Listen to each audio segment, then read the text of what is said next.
ready.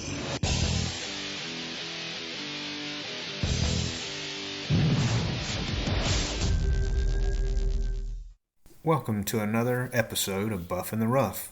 Today we're going to talk to Josie Holmes about her experiences growing up in competitive field trials.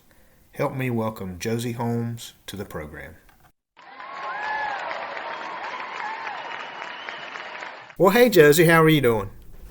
Hello, I'm good. Well, thank you so much for being on with us today. I'm really excited to talk to you. I think what you have to share is going to be really interesting to a lot of folks. So, I know you, but maybe for the folks that don't know you, would you mind to tell us a little bit about yourself? And, that can be hunting related, it could be what you do outside of hunting, or a little bit of both, whatever you want to talk about. Okay, well, I'm 22 years old, and I've been field trialing for about 10 years. Outside of hunting, I don't do much other than rabbit hunting. I try to deer hunt a little bit, but I have what I like to call a little hobby farm at home. I have some chickens and pigs and a horse. I like to spend time with them. And then, of course, horseback riding. Outside of the animals, I am a pretty avid concert goer. I love to go to concerts and stuff like that. So that's basically a little bit about me. Well, that sounds like fun. So let me ask you a little bit about your concert going. So okay. what kind of music do you like? Who are some of your favorite artists? Well, I like a little bit of everything. My first concert, I think I was about 9 years old when I attended it, and it was actually Kiss. So that was a pretty good first concert. But I like a little bit of everything. I like some country, some more like modern pop, like relevant people today. But I also like some of the older stuff too. Well, out of the concerts you've been to, do you have a favorite? Oh man, that's hard. I think I'm kind of biased because I have, my favorite artists, but I'll say just some of the people that I've seen that really kind of surprised me in a good way. Randy Houser, he really was kind of like, I liked some of his stuff before I saw him, but then when I saw him live, he just like blew me away. He sounded amazing, and I think he's just kind of a little underrated. So he was probably one of my favorite people that I've seen so far. He's the real deal. He is the real deal.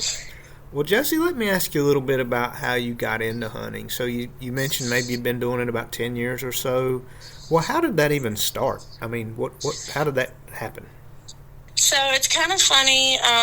Nobody in my family hunts. I'm kind of the black sheep of the family. My family's just not into that kind of stuff. So growing up, I lived next to Ashley Stacy and Jerry Stacy, and me and Ashley were always really good friends ever since I can remember. So I spent a lot of time down there at her house and hanging out with them. I call them my weekend family because on the weekends I'd spend most of my time down there. And then, of course, Ashley and Jerry had dogs. And one day Ashley was like, oh, you should, come with us and check it out. So I went to a field trial with her at Randolph County Beagle Club and just kind of spectated and kind of saw what everything was about. And not long after that, I handled my first dog. Jeff let me handle a dog, and then I was just kind of hooked after that. So it's kind of funny, and even today, I have my own dogs, and my parents and everybody in my family still thinks I'm just kind of weird. They don't really... I haven't really got involved with it. It's just kind of my thing that I do. And I've had a lot of people help me out on the way and help me get there, especially the Stacys. So they are really what got me into it. Well, let me ask you about those kind of getting started out in those first hunts. So you go, you like it, you start entering dogs in the hunts. And so what was it like? I mean, because I'm trying to do the math. So you were maybe 12, something like that? Yeah, I was 12. Okay, so you're 12 years old and you roll up and you're in this kind of new place and you're figuring things out and you go out on these casts. So do you have any memories of some of those early casts and what it was like? And I don't know if you remember the first cast you ever won, but maybe some of the earlier casts. Do you have any memories that jump out at you? Actually, yeah, I do. So the first cast I ever hunted in was down in South Carolina. It was like so hot. I want to say it was like probably in the middle of the summer. And of course, we didn't have a real big crowd there, but Jeff was like, I'm going to let you hunt a dog. And of course, I'd never really handled a dog before, but everybody there was really like willing to help me out and kind of, show me the rules and just be patient with me. So I went out and I handled August at the time, and I ended up winning my cast with her on my very first hunt. So I was kind of hooked after that.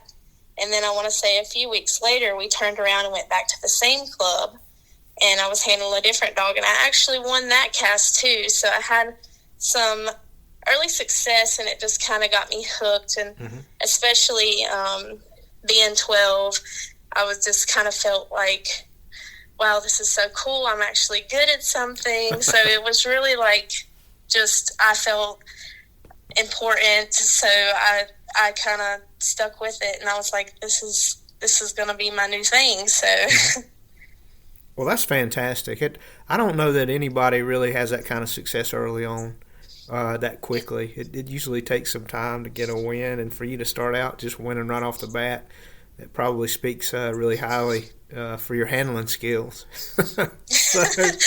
I don't know if I'd say all that. Jeff always gave me a good dog, so I think he kind of planned that secretly to give me a good dog, and maybe I'd go out there and win and get me hooked.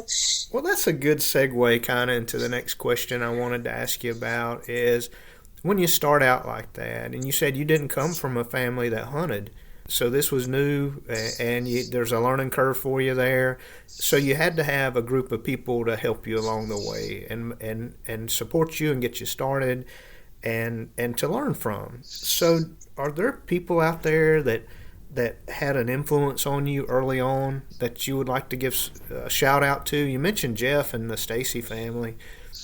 Anybody in particular? Yeah, I'll say Jerry and Jeff Stacy were very helpful, helping me learn the sport and just kind of the rules and how everything worked. And then Ashley as well. And then kind of later on, when I had been into it maybe a few months to a year, I started meeting more people, and Kristen Bundy being one of those people helped me learn a lot. And even you, Sam, helped me learn and helped me just have a good time and feel comfortable out there. I'll say Ronnie Brown, growing up, he helped me learn and even started helping me judge some too. So those people all were very helpful with me and patient with me, and really people like that are why I love the sport so much. You meet so many great people and just share good experiences and make memories with them. So, well, Josie, one of the things I enjoy the most about hunting with you is you're honest. There are times that you and I would pull, and I just started hunting after you, actually. So I was trying to learn my way around as well. But you always were very honest in how you handled your hounds, and you can't win them all. And so on some days when it just wasn't in the cards, you were just as happy and smiley as you were when you were wearing us out. So I've always enjoyed hunting with you. But that leads me to kind of another question. You were very successful early on in your hunting career, and I'm not an expert at this, so maybe you can help me a little bit.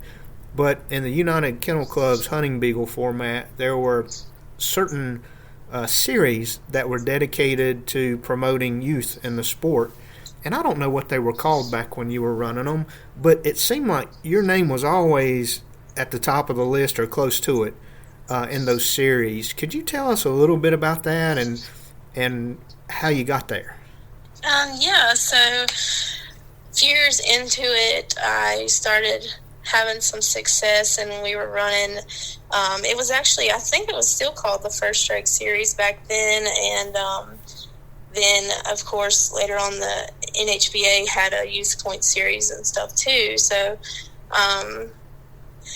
basically, with the First Strike, you would get points in the hunting field, and then as well as showing, and even you would just get points for just participating. So I think being at a lot of those hunts, just coming, you would get points just for being there, and then if you win, of course, you would have the opportunity to build more and more points up, and then at the end of the year they did a good prize package for the youth. And I think for several years I was in that, and I got a lot of prizes, and of course it made me feel special, and it made me wanted to keep doing it. And I would come home with, jackets and trophies and money and show my parents, and like, oh, look what I won. And they're like, oh, that's so great, honey. And they have no idea how I won it, but it just makes you feel good. And I think it's a good way to keep new youth coming into it, because it really does keep them motivated and want to keep going and keep doing this. And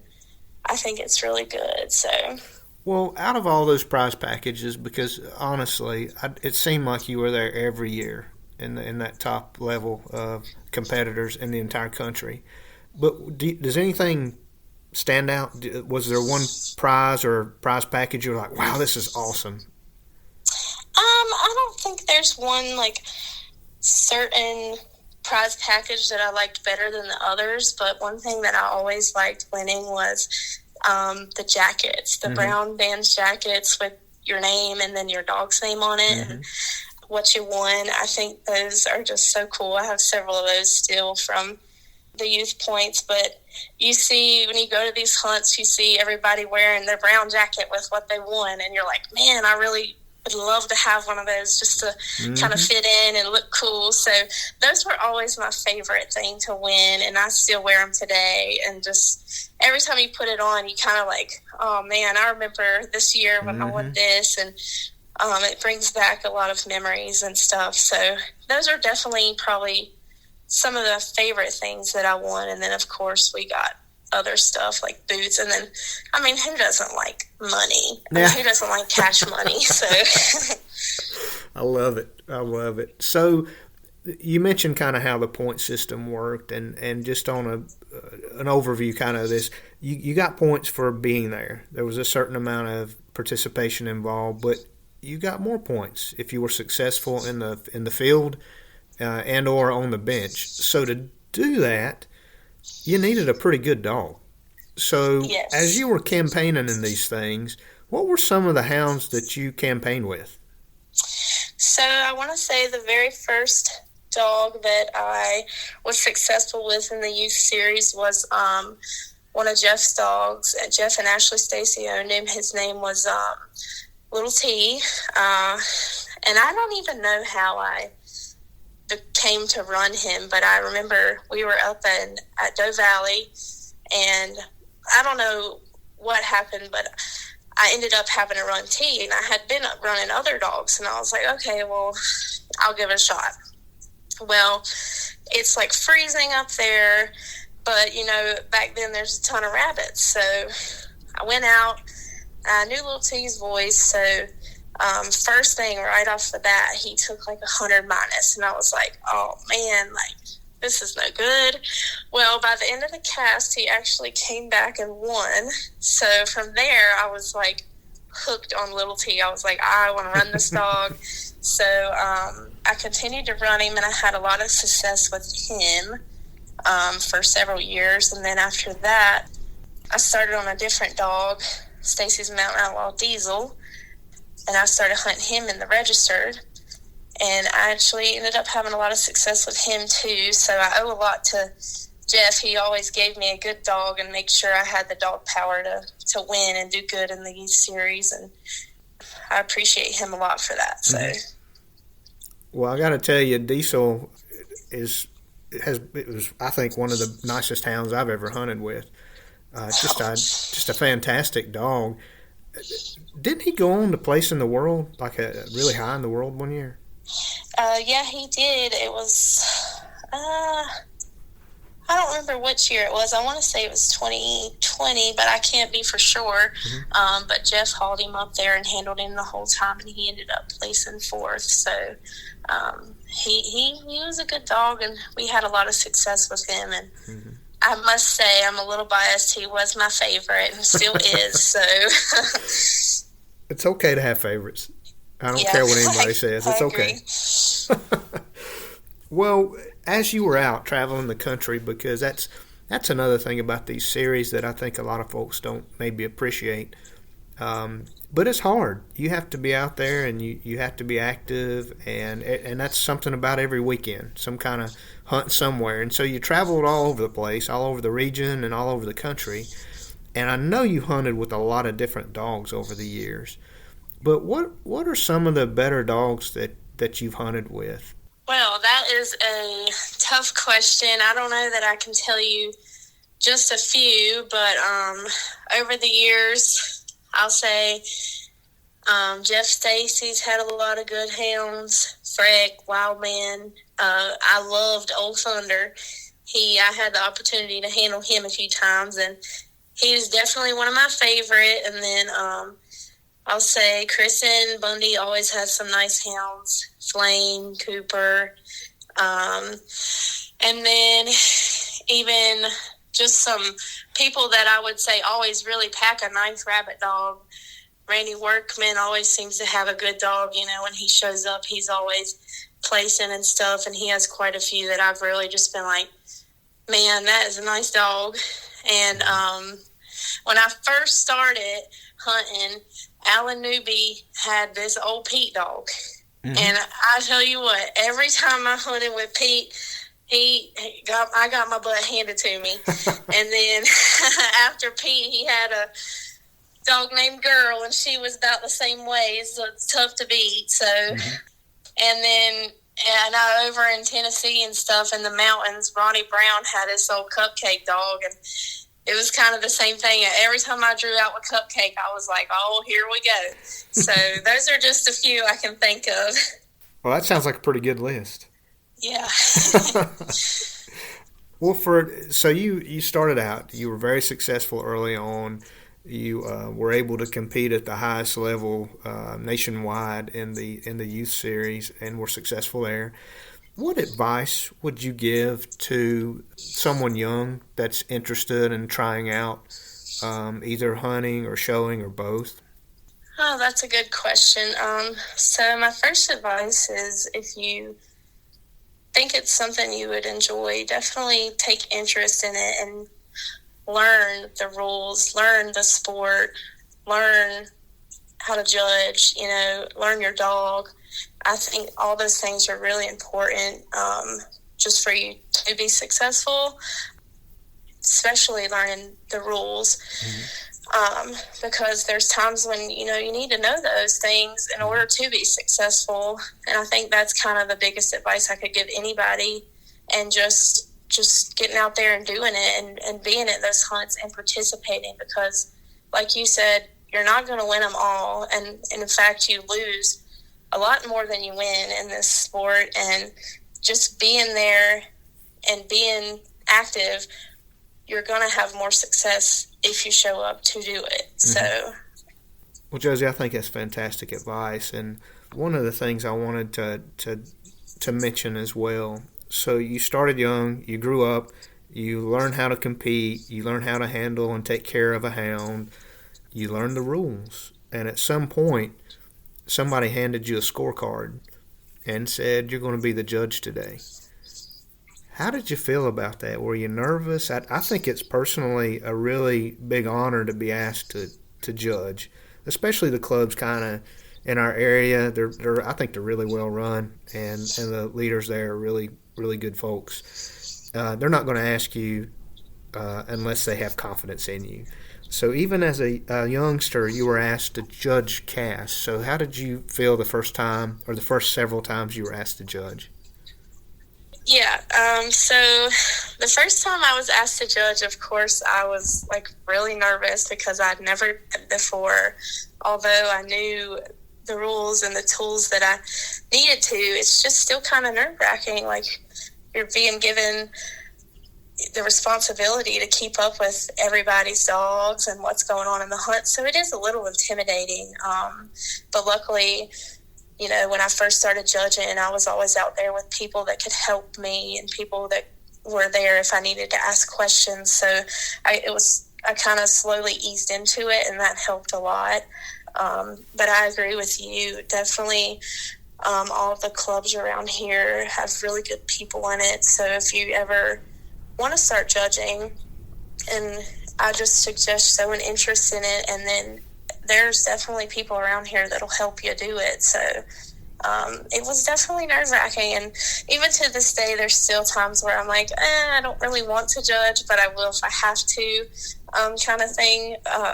But it still kind of makes me nervous at times. So Well, I can totally understand. I totally understand. I mean, people are paying good money to enter their hounds, and you want to make sure you do a good job as a judge and follow the rules and have a good, honest cast and do your best to come back with plus points. Yes, I think it's always good to have a winner if you can. Well, I wanted to ask you a couple more questions. One, what are you hunting now? What hounds are you pushing right now, or do you plan to push in the coming season?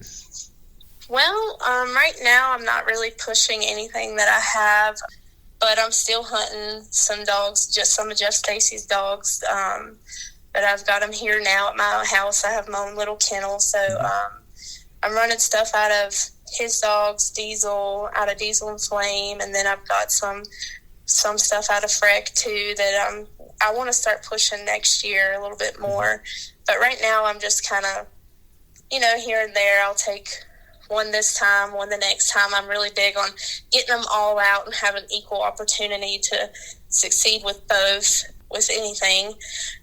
But next year, I think I'm gonna really try to just focus on one dog, my young dog I've got coming up, and see what I can do with him. I'm still not super competitive, but I would just like to see, what he could do. Mm-hmm. So it's interesting you mentioned a cross between Diesel and Flame. And those were two dogs that you said were probably two of the better dogs that you've hunted with. Both fantastic dogs. So that cross has been made. That cross was made one time, and so many good young dogs out of that litter. If I'm not mistaken, I think Kristen maybe finished second this year in the world with one of them. Yeah, she did. I will say that litter definitely turned out and is everything, we kind of expected it to be. I'm very pleased with the dogs I kept out of the litter, and I know she's beyond pleased with the ones she kept because she's having a lot of success with them right now. She pushes a little bit harder than me. I'm not quite. I'm competitive, but I'm not quite as hardcore as her. I like to just go to a hunt here and there and have a good time. If I win, that's great. Everybody likes to win, but I'm definitely not as competitive. I don't travel as much as she does, but I'll say I'm very pleased with, all the dogs we have out of that litter. Just have become really good rabbit dogs and everything like that. So right now, actually, my little female out of that litter is probably my favorite dog that I've got right now as far as field trialing, but I'm looking to focus on another dog next year. So, well, that's fantastic. I'm excited to hear you're going to keep pushing. I can't wait to see the young hound out of Freck, and I need to have Jeff Stacy back on because I had a two-parter with him, and we only made it to like the 90s or something. We never made it to the dogs of today. But it's what a strong influence that line of outlaw hounds has had, especially down here in the South. But I did want to ask you this as we kind of wrap up. What do you plan to do in the future? I mean, what's next for you? Do you plan to continue to hunt in these competitions? Are you always going to have an old beagle out back? Yeah, I definitely think, I don't think this is something I'm going to ever get out of. I definitely plan to keep coming to some hunts. I don't know that I'm going to, travel really far, but, we'll go to our hunts, go to Virginia, go to Doe Valley, stuff like that, kind of the local clubs, and hunt and just have a good time and hang out with everybody and kind of see what the dogs can do. And, I'll definitely always have a few beagles. I think I like this too much to ever let it go. So, well, that's good to hear. We need really good people in the sport and folks that are going to be in it for a long time to keep this thing going. So I'm really excited to hear you say that that's always going to be a part of your life. So that's good for the sport. Josie, is there anything I didn't ask you about that I should have asked you? Is there anything you want to say about anything that we didn't cover? I don't think there's anything you didn't ask me. I'd just like to say if anybody is interested in getting into the sport, I definitely encourage you to take that initiative and get your foot into the door, because we do need younger people getting into this stuff so we can keep it going and keep it up, and even more young ladies I've seen now than I've ever seen in the past 10 years, and I've seen more youth that I've seen in the past 10 years, and I think that's a really good thing, because there's always that fear of this dying off and this not being a thing anymore. So I definitely think we need to try to keep people in it as best we can, and if you're interested in it, definitely pursue it. Josie, well said, and I will give you another atta-girl for being kind of a pioneer in a way. So some of those youth program events and series when you first started, I don't know how many girls were in them, but I have to believe that today there are more girls in them than when you were in it. And so I feel like you're kind of a pioneer in a lot of ways, and we're getting it started for the girl power movement. But I'm totally with you. I see a lot more young ladies handling and showing dogs now than I ever have, and I think that's probably a good thing. And so I think people like yourself have definitely made that easier for folks that are considering it but may have been a little intimidated for whatever reason in the past. They can look up to you and say, hey, Josie did it, why can't I? Yeah, I definitely agree, and thank you, Sam. I appreciate you having me on today. Like I said, I just really encourage anybody that's thinking about getting into it to definitely take those next steps and really get involved. So, well, thank you so much, Josie. I really appreciate it. Thanks. Thank you for listening to Buff in the Rough. And remember to like and subscribe if you want to be notified when we have new content available. And please send comments and suggestions to buffintherough@gmail.com.